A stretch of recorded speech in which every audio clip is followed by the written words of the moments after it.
ఆంధ్రప్రదేశ్ ముఖ్యమంత్రి నారా చంద్రబాబు నాయుడు మీద ఆయన తోడల్లుడు దగ్గుబాటి వెంకటేశ్వరరావు ఆసక్తికర వ్యాఖ్యలు చేశారు.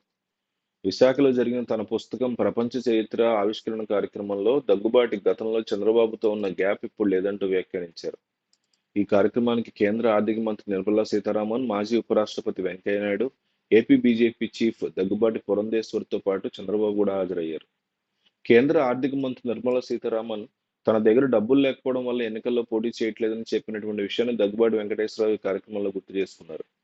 గతంలో మద్రాసు, ఒరిస్సా, కర్ణాటక నుంచి ఏపీ ఎలా విడిపోయిందన్న అంశాన్ని ఒక పుస్తక రూపంలో రాసినటువంటి ఎమ్మెల్యేలకు పంచిన విషయాన్ని వెల్లడించారు. తాను ఎన్నో విదేశీ పర్యటనలు చేశారని ఈ సందర్భంగా తెలుసుకున్న అంశాలను క్రోడీకరించి ఇప్పుడు ప్రపంచ చరిత్ర పుస్తకం రాసినట్టుగా తెలిపారు. తోడల్లుడు చంద్రబాబుని ఉద్దేశించి దగ్గుబాటి ఆసక్తికర వ్యాఖ్యలు చేశారు. ఇప్పుడు ప్రపంచంలో ఏ రాకతో వచ్చే 50 ఏళ్ళు ఎలా బతకచ్చో మెకానిజం వచ్చేస్తుందన్నారు. ఈ విషయం చెప్తూ మధ్యలో చంద్రబాబును ప్రస్తావించారు.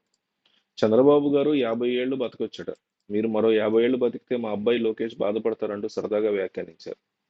అలాగే తనకి చంద్రబాబుకి వైరం ఉందని చెప్తూ ఉంటారని, కానీ అది వాస్తవమేనని దగ్గుబాటి తేల్చి చెప్పారు.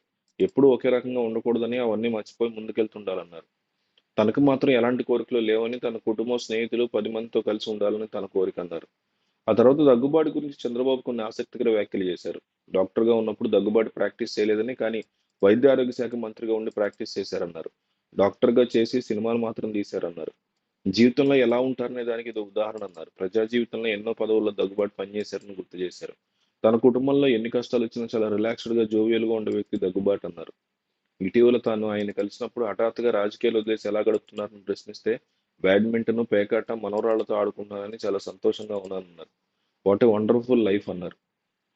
నాకు చంద్రబాబు నాయుడుకి మధ్య వైరం ఉండేదని ఈయన ఒప్పుకోవడం అనేది ఆసక్తికర అంశంగా మారింది. మరోపక్క ఏపీ కూటమి నేతలకి ప్రధాని మోడీ కీలక సందేశం ఇచ్చారు. ఏపీలో జరిగిన 3 ఎమ్మెల్సీ ఎన్నికల్లో 2 కూటమి అభ్యర్థులు గెలుచుకున్నారు. ఒక ఉపాధ్యాయ స్థానం నుంచి పీఆర్టీయూ అభ్యర్థి గెలుపొందారు. ఉభయ గోదావరి జిల్లాతో పాటు కృష్ణా, గుంటూరు జిల్లా పట్టభద్రుల నియోజకవర్గ ఎమ్మెల్సీ అభ్యర్థులుగా గెలిచిన కూటమి అభ్యర్థుల్ని ప్రధాని మోడీ అభినందించారు. అదే సమయంలో భవిష్యత్తు నిర్దేశించారు. చంద్రబాబు కూడా స్పందించి ధన్యవాదాలు తెలిపారు. ఏపీలో జరిగిన 3 ఎమ్మెల్సీ ఎన్నికల్లో కూటమి 2 స్థానాల్లో గెలుపు సాధించింది. 2 పట్టభద్రుల నియోజకవర్గాల్లో కూటమి అభ్యర్థులు గెలవటం మీద ప్రధాని మోడీ స్పందించారు. ఏపీలో 2 కూటమి గెలవగా తెలంగాణలో 2 స్థానాలు బీజేపీ గెలుచుకుంది. ఈ 2 తెలుగు రాష్ట్రాల్లో ఫలితాల మీద స్పందించిన మోడీ తన ట్విట్టర్ ఖాతాలో అభినందనలు తెలిపారు. విజయం సాధించిన ఎన్డీఏ అభ్యర్థులకు అభినందనలు. కేంద్రంలో మరియు ఆంధ్రప్రదేశ్లోని ఎన్డీఏ ప్రభుత్వాలు ప్రజలకు సేవ చేస్తూనే ఉంటాయి మరియు రాష్ట్రం యొక్క అభివృద్ధికి, ప్రయాణాన్ని కొత్త శిఖరాలకు తీసుకెళ్తాయని ఆయన పేర్కొన్నారు. దీనికి స్పందన తెలియజేస్తూ ప్రధాని శ్రీ నరేంద్ర మోడీ గారికి రాష్ట్రంలోని ఎన్డీఏ పక్షాల తరఫున ధన్యవాదాలు తెలియజేస్తున్నాము. మీ నేతృత్వంలోని ఎన్డీఏ అటు దేశంలో ఇటు రాష్ట్రంలో మరెన్నో విజయాలు సాధిస్తుందని నమ్ముతున్నాను.